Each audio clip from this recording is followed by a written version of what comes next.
I'm John Banther, and this is Classical Breakdown. From WETA Classical in Washington, we are your guide to classical music. In this episode, I'm joined by WETA Classical's Evan Keely, and we are exploring Aaron Copland's timeless work, Lincoln Portrait. Looking into the music, we show you what to listen for and find popular songs hidden within. There is also text read in the music, too. We look at what Copland included and why, and just what kind of person is meant to be reading the part. I think we know, Evan, that music has always been political for centuries, and we saw its use in World War II in a whole new way, I think especially with the advent of film and radio broadcasting, and this work that we're exploring came out in 1942. So to help get us started, I think it helps to know how music was intentionally being used at this time, and so we're actually going to be quoting from a scholarly article in this episode written by Kaylin Sawyer. It's called Belonging to the Ages, The Enduring Relevance of Aaron Copland's Lincoln Portrait, and it's also free to read, so we'll put a link to it on the show notes page at classicalbreakdown.org. But Evan, why don't you read this quote here that I think really sets up how music was being used at this time? Yeah, this article by Kaylin Sawyer, John, she's from the Journal of the Abraham Lincoln Association, and this is a really insightful piece about this work of Aaron Copland. Here's a quote from that article. With Germany's invasion of Poland in 1939, the world was on a path toward global conflict. This total war would be mobilized on the battlefront and the home front, employing everything from mechanized weapons to popular music. Just as Copland had referred to music as a weapon in the class struggle, so now, quote, music no less than machine guns has a part to play and can be a weapon in the battle for a free world, end quote. The musical diplomacy of World War II aimed to rally the hearts and minds of Americans to the fight for democracy. Serious music, a reminder of civilized society, was needed to impress, to inspire, and to reinforce democratic principles. Historian Annegret Fauser contends that no event in history used music so totally, so consciously, and so unequivocally in promotion of a national cause as did World War II. That is a wonderful quote there, Evan, that I think really sets this up because I think it's important to know this and to also understand the urgency behind it as well. And it also gives an insight into, Kaylin Sawyer writes a lot in this article about Aaron Copland's social consciousness, especially before the war. He kind of flirts with communism and progressivism in a way that you and I talked about, John, in our episode about Aaron Copland recently. I would say he wasn't a communist in the strict sense, but he certainly had a sensibility about class struggle, about the struggle of working people, about the struggle of everyday persons, and you see that in a work from around the same time, Fanfare for the Common Man. But you certainly see it in Lincoln Portrait. Yes, and with all of that, and with the weight of the situation that you described in that quote, you can imagine the speaker that is used in the work whenever it's performed is usually a person of prominence, a person of influence, a person of respect. And we're going to be using a recording featuring James Earl Jones, and we'll probably explain why in a little bit. But we've also seen this performed by Maya Angelou, Katharine Hepburn, and Henry Fonda, also Coretta Scott King, in a powerful performance narrated it in February 1969, not even a year after MLK Jr. was assassinated.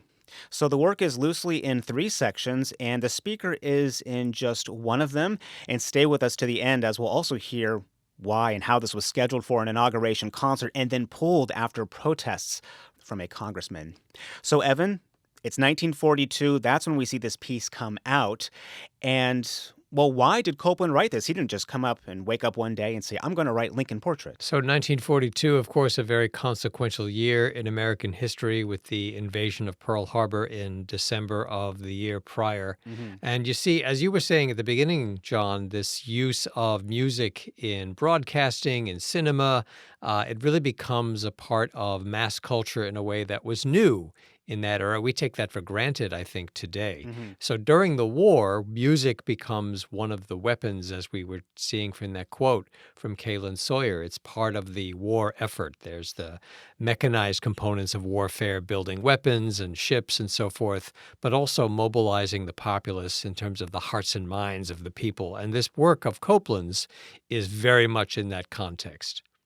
Yes, and it was conductor Andrei Kostelanetz who was moved in 1942. There's a quote that he gave in Time magazine that's also in that article we're quoting, saying, "I want people to get the message of what democracy is, what we are fighting for." And so after this attack, he sought out to commission three works to, quote, represent a musical portrait gallery of great Americans.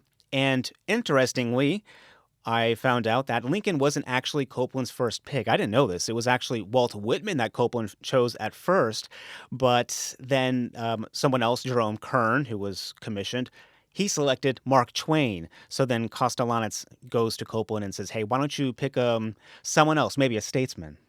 Right, instead of another literary figure. And you and I talked about in the Copeland episode about his enthusiasm for Emily Dickinson. So I also didn't know he was thinking about a Walt Whitman portrait, Hmm. which also might have been quite interesting. A great poet, to be sure. Copeland had a great taste for poetry, I think. So Mark Twain becomes the subject of Jerome Kern's work, and Copeland is trying to find somebody else, and Lincoln becomes the figure that he turns to be the subject of this new work. And Copeland explained later on, Lincoln was a favorite during the war years. Furthermore, I recalled that my old teacher Reuben Goldmark had composed an orchestral threnody in 1918 entitled Requiem, suggested by Lincoln's Gettysburg Address. So, in reflecting on this commission, Copeland would go on to write, from that moment on, the choice of Lincoln as my subject seemed inevitable. So, I think that's really interesting that at first this wasn't his first thought, but then as he makes a commitment to it, he becomes a lot more enthusiastic. And I think that as we listen to this music, we hear a real commitment on the composer's part to the subject.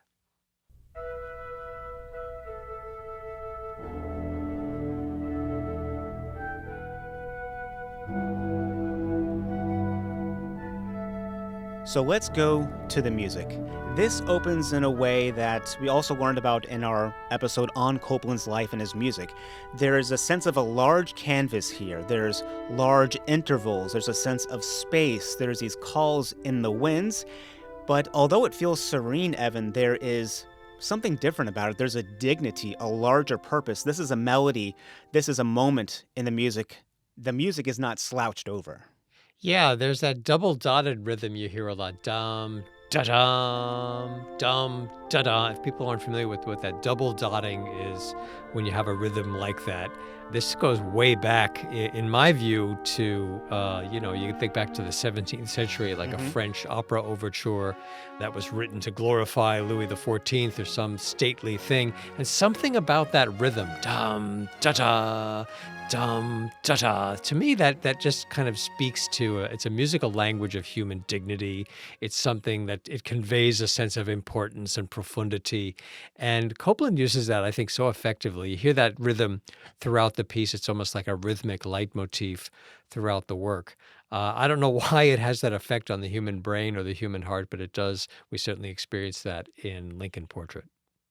It goes back to the trumpets announcing the king walking in, dun da da da da da dum, and it's literally where we get the ta-da from. Yeah, When we say ta-da, yeah. we use that a lot in music, like in brass playing and rehearsal. When you have to play these things, we talk about making it snappy, not making it kind of lazy like a triplet. And ta-da, ta-da, there's a very snappy effect to it, and it's that kind of trumpet martial calling of the introducing the king, but it's not introduced with a trumpet here. It's introduced in the winds, but strings come in later, and it creates some anxiety, and it gives more. It makes me think more, Evan, about what the purpose of this is in the music. Is it about dignity? Is it the melody? Is it the music not being slouched over? Because we get to quite a large scale, several minutes into it, and we haven't really had a melody yet. Yeah, there's not really you're right. There's not a clear sort of melodic line. Hmm. And there's a sense that I feel where there's this very dignified expression, but there's also a sense of something being there's a sense of unease, and there's, of course, the context is war and struggle and uncertainty, and the struggle to preserve democracy. Hmm. Talk about Lincoln in the early 20th century and in the minds of Americans, and in World War II, you really see this national idea about Lincoln coalescing around this themes of patriotism. Lincoln, of course, the wartime president. Democracy under threat. Will the nation endure? And Lincoln becomes a kind of patron saint of freedom and American idealism during World War II. And I think the sort of the uneasiness that we hear in these opening minutes of Copland's Lincoln portrait are trying to reach into that and convey that sense of struggle. If I was in the concert hall, I imagine I would be sitting up in my seat. Yeah, it's not relaxing music. No, no.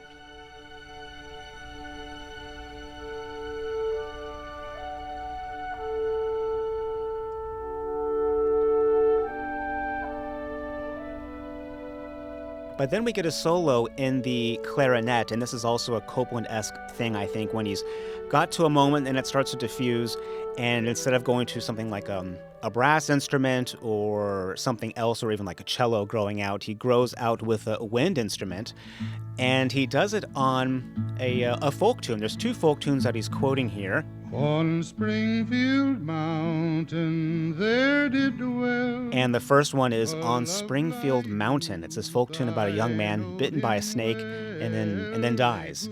But it's beautifully brought out here in the clarinet in a very solemn type of way. Yeah, there's that wistfulness. And of course, it evokes in my mind, as it does, I think, for many of us, the opening of Appalachian Spring. Hmm. Also, when I hear this music, it reminds me of the Lincoln Memorial. That's kind of an obvious thing to say, right? But Sure, also sure. the architecture at large here in Washington, Yeah. the brutalist aspect of it. I find that in Copland's music. Brutalism, but also that neoclassicism that you see in a lot of the architecture in this city, that sort of larger than life grandeur. And I think Copland is definitely, like we said, the Lincoln Memorial was completed in 1922. Yeah. This is a pretty recent memory by 1943. And this idea of Lincoln as this towering, literally a towering figure, Yeah. but also figuratively. And I think the music is really reaching for that idea. And I think conveying it quite powerfully. And then a trumpet solo appears.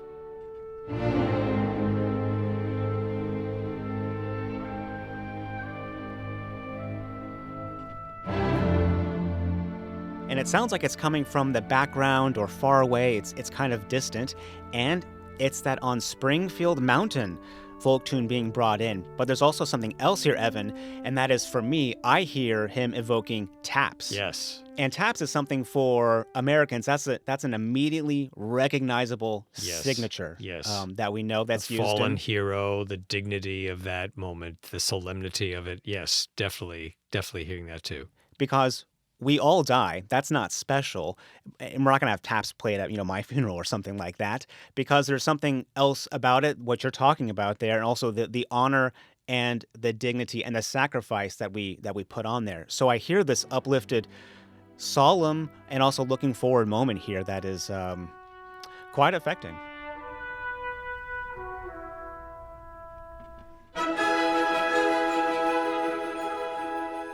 And then, Evan, we get to the second of three sections of this piece, and reminds me of something else about Copland we learned in that episode about him, and that is he assembled materials. That's what he said. That's what he said, yes. Yeah, not composing necessarily always linearly, but assembling. So we have this very quick transition to what sounds like another folk tune. Yes, it sounds like Camptown Races, which we think of as folk music. It's actually Stephen Foster, who, how much of that was original music and how much of that was with him drawing on a folk idiom is a fascinating question in musicology. But Camptown Races, we kind of have an echo of that. It's not quite that tune, but very, very similar to it. And you can't help but be sure that that's very deliberate on Copland's part. And of course, the history of Camptown Races, published in 1850, is so complex and so indicative of the contradictions and ironies and struggles of American life. this very sort of innocuous sounding thing, and yet there's this undercurrent of racism and inequality and injustice that's embedded in that music. Hmm. And of course, Copeland, who's so conscious of social issues, is surely aware of that.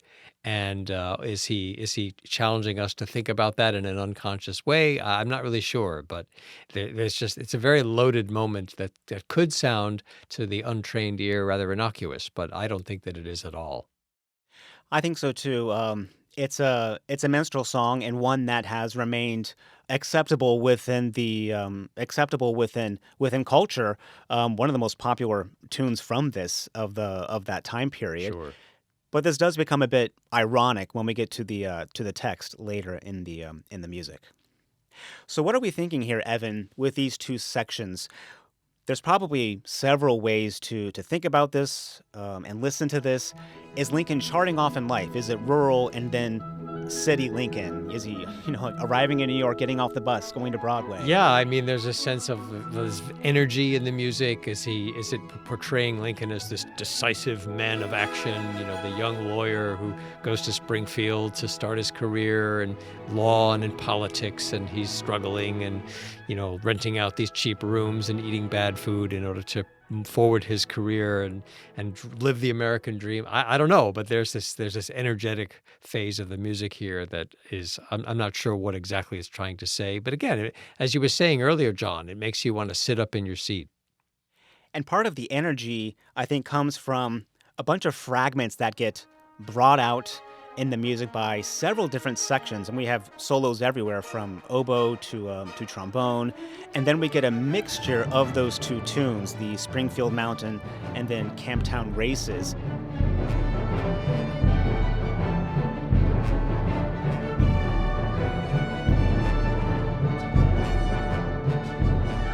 And it feels like we get to a point that is, very American within music. With the xylophone, the whipping strings, it sounds frenetic, but it still sounds very heroic at the same time.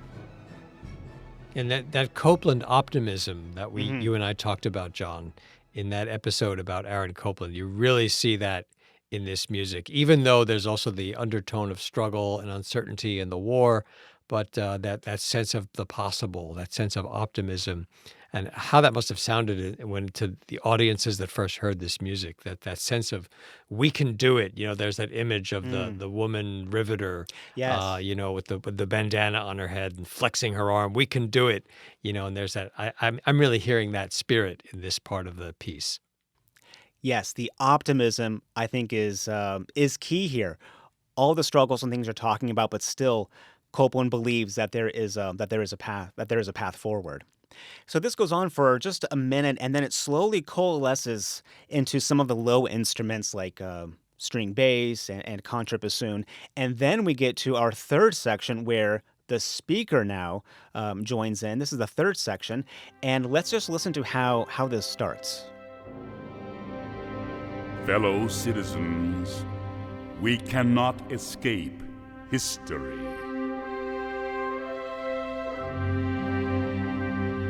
That is what he said. That is what Abraham Lincoln said. The way that Copeland introduces us to the speaker and introduces us to Lincoln is quite specific, and it sounds like it's intentional and related to his Jewish identity. The way this is framed is found in Hebrew, like in the scriptures, and he spoke, saying, and there is a great quote from Kaylin Sawyer again in that article that explains this. She writes, Copeland connected the Lincoln quotations with, quote, narrative passages, simple enough to mirror the dignity of Lincoln's words, end quote. She continues, the simple narration added by Copland employs the redundancy of Hebrew syntax. Copland's phrasing, this is what Abe Lincoln said, he said, echoes the repeated emphasis on speaking found in the Hebrew Bible, and God spoke, saying. Using simple ritualistic syntax to frame Lincoln's words is further evidence of Copland's imposed simplicity in Lincoln Portrait. This phrasing would be appreciated by a wide audience as a reflection of their common religious language. At the very least, this syntax suggests that Copland may have viewed Lincoln in biblical or godlike ways. Through these words, Copland hoped to inspire Americans to face the moral and political challenges of their time.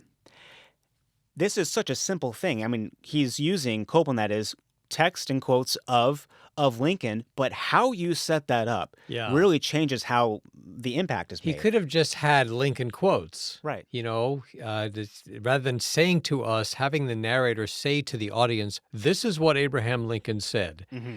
But Copland inserts that. That's Copland's work. Those are Copland's words. And they're very simple, like Kaylin Sawyer is writing in that article.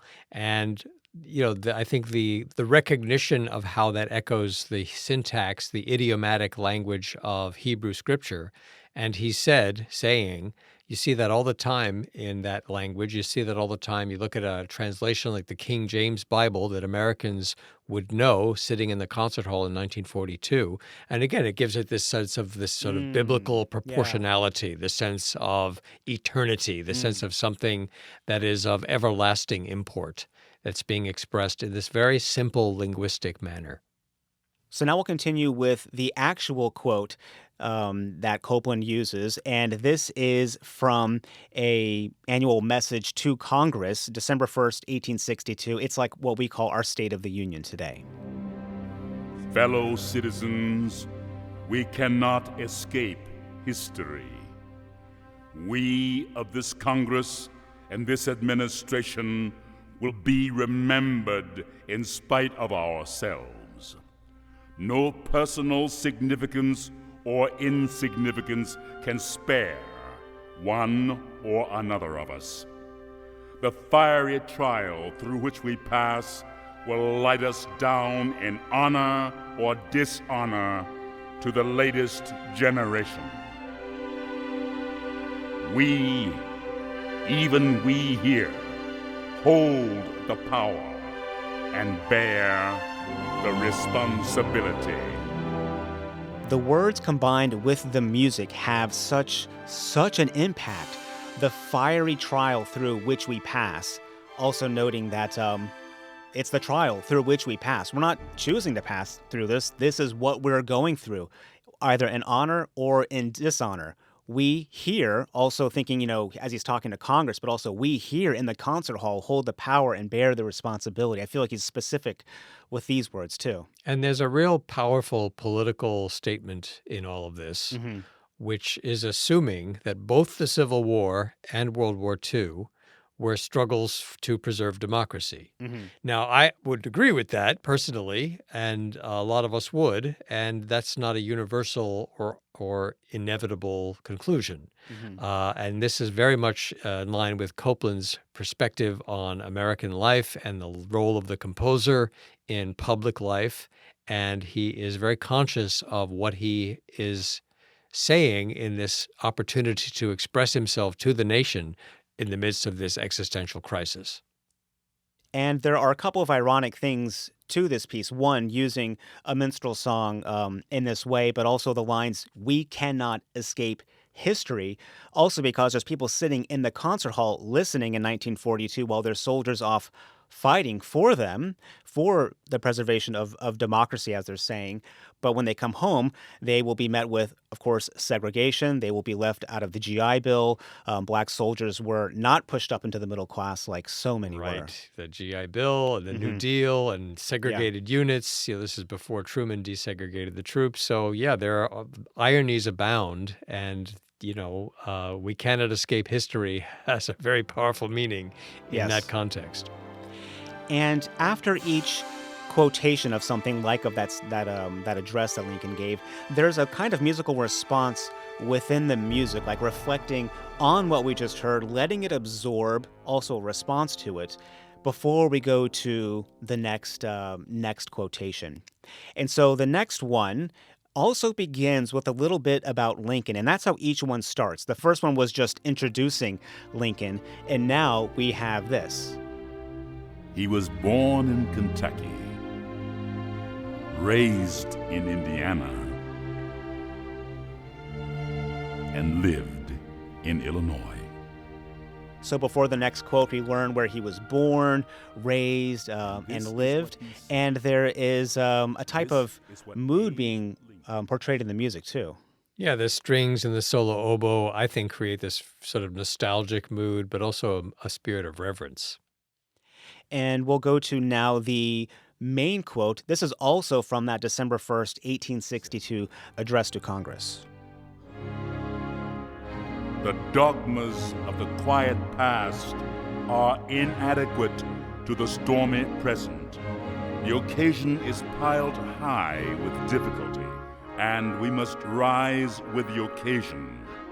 As our case is new, so we must think anew and act anew. We must disenthrall ourselves, and then we shall save our country. Although this is from the same annual address, Evan, musically, this is more fiery than the opening quote we had, which I think had more of a droning accompaniment.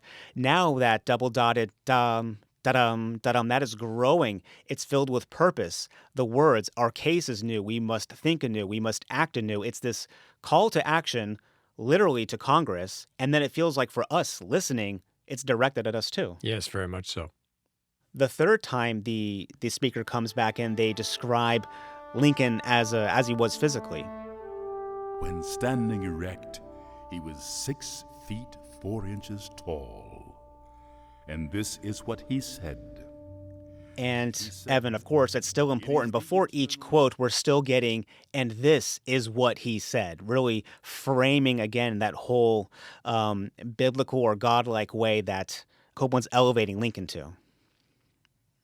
Something to listen for through all of these are how the musical accompaniment changes or how it compares. I think we hear the timpani come in with this next bit, which is actually from the last joint debate with Stephen Douglas. This was in October of 1858. He said, "It is the eternal struggle between two principles, right and wrong, throughout the world.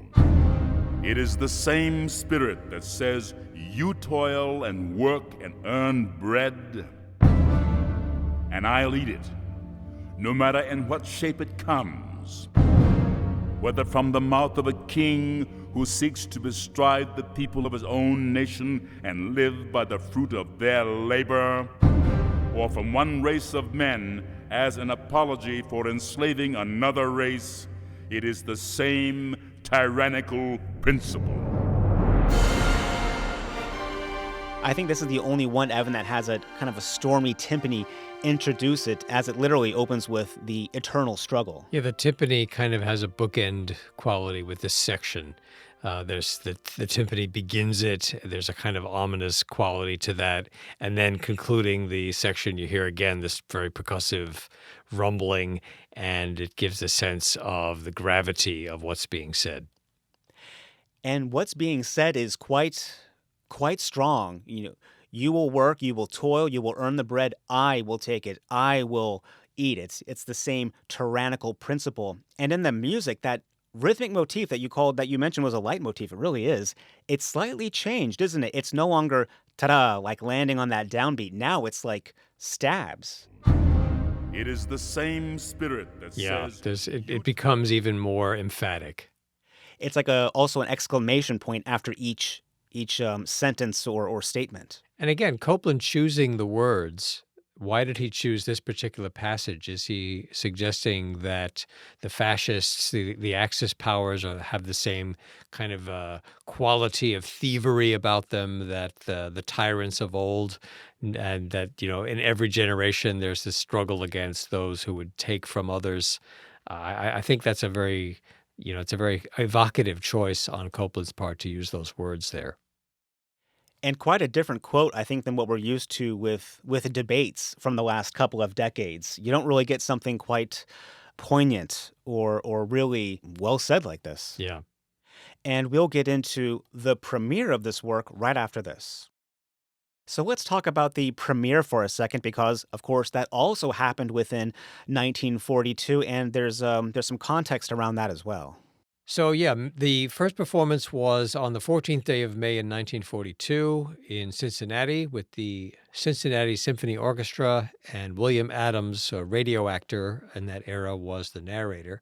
And so, in the context of that time period, that was happening in that moment, Andrei Kostelanetz, the conductor who commissioned the work, noted that the premiere occurred right after the Allied victory in the Battle of the Coral Sea. So it's hard for us to remember, 1942. We know, of course, with the wisdom of hindsight, the war would go on for 3 more years. But of course, nobody knows in that moment how much longer this struggle is going to Mm. go on. So, with the shock of Pearl Harbor and the many victories in Europe with the Third Reich and their Italian allies, this sense of that maybe the war will conclude soon with an Allied victory is the looming possibility. And there's a sense that perhaps in May of 1942, which is when Lincoln Portrait has its first performance, the context, the mood of the nation in that particular moment might have caused this work to land in a particularly optimistic way, which in the coming months and years, becomes quite a different set of experiences. It sounds like it was quite electric to have been there in the audience, amidst the that victory in the Coral Sea, and yeah, you don't know how much longer it's going to go for, and audiences that is would have been some of them a bit familiar with Lincoln being used in music. There were something like 17 or 20 large scale works written with Lincoln as a subject from like the last 20 years before this, and Copeland would have known that too. Copland would have known that, and he referred to that in a quote we read earlier about his teacher, Reuben Goldmark. Hmm. This is one of a number of works. Again, we're talking about this Lincoln hagiography in the first half of the 20th century, and music is certainly one of the ways in which we see that. So, Lincoln Portrait by Aaron Copland, which is one of the few works from this era that we still remember today, is one of the many works that are musically celebrating Abraham Lincoln's legacy in some powerful way. And there are two more speaking portions left in the work, and this one feels like it's also the softest, most intimate and introspective portion, but then it changes a little bit. So we'll hear that quote that describes Lincoln a little bit, and then we're going to hear a shorter quote than the several other ones we've heard before right after that. Lincoln was a quiet man. Abe Lincoln was a quiet and a melancholy man. But when he spoke of democracy, this is what he said. He said, "As I would not be a slave, so I would not be a master." This expresses my idea of democracy. Whatever differs from this, to the extent of the difference, is no democracy. This is quite a quote of Lincoln, Evan, and one that we didn't know in his lifetime, and we actually don't even know when he would have of thought of that, what we just heard. It was written on a note, and I'll put a link too because it's quite legible. I'll put that on the show notes page.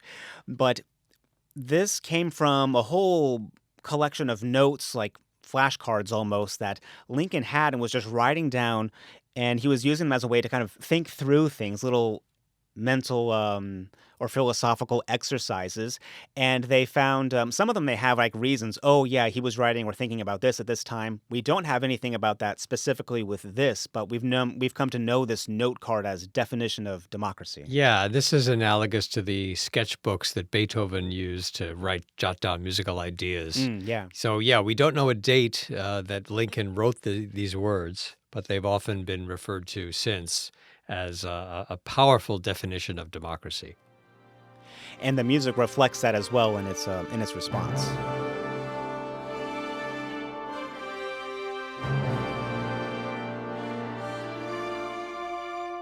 Now we get to the last speaking portion of the work, and it's actually the only time that Lincoln is mentioned as president. Copland introduces him as president. Abraham Lincoln, 16th President of these United States, is everlasting in the memory of his countrymen. Now we're going to hear the full quote that Copland includes, which comes from the November 19, 1863 Gettysburg Address of Abe Lincoln, and listen to what's happening underneath musically and which instrument is being brought out and maybe what they are conveying. He said that from these honored dead, we take increased devotion to that cause for which they gave the last full measure of devotion. That we here highly resolve that these dead shall not have died in vain, and that this nation under God shall have a new birth of freedom, and that government of the people, by the people, and for the people shall not perish from the earth. I think a lot of people already have in mind, Evan, this feels like with the trumpet underneath playing taps, but of course it's not taps, it's that quotation of on Springfield Mountain, and it carries that optimism that I think you mentioned earlier, and that looking forward, regardless of the tragic and horrors of the past, this moving forward in the music. I quite agree, John. At the same time, the invocation of the last full measure of devotion in that era of terrible war surely struck a very powerful chord with the audience at the time. And the rhythmic motif, that leitmotif, is changed now, isn't it? It almost feels like maybe this is the answer, the resolution.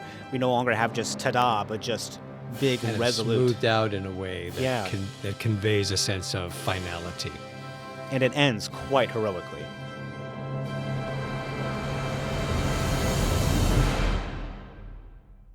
So this is quite a work, Evan, and one that includes a speaker is something that doesn't happen all that often in music. And sometimes a speaker is on stage because they're narrating, like a kid's concert or something for Halloween. But this is different because of the weight and the seriousness that we've mentioned. I like using this recording for this because James Earl Jones felt like, and maybe still does, feels like the official voice of the country. Every kid, I think, has imitated. Everyone knows that voice. I am your father. Yes. Everyone knows that voice. It's a very distinct voice, and I would say I agree with you, John. There's a distinctly American quality to that voice. He's like the voice of our nation in a way. Of course, he just died last year at the age of 93. It's so boring. It's so tedious to use a word like iconic to describe him, but he certainly is that. Everybody knows Darth Vader, of course, but he was in so many films, so many stage productions. I remember I saw a video years after he did it in the late 70s. He portrayed another great American voice, another great American, Paul Robeson. And you really see him embodying the spirit of that great American, and in many ways through the very distinctive voice that Paul Robeson had. So yeah, I think that the choice of James Earl Jones, as you were saying at the beginning of the episode, John, when this work is performed, it's very often by someone of stature. Even in its day, Carl Sandburg was one of the narrators in early performances, and many other very prominent voices were used to convey this message. James Earl Jones is a particularly meaningful choice to hear this work.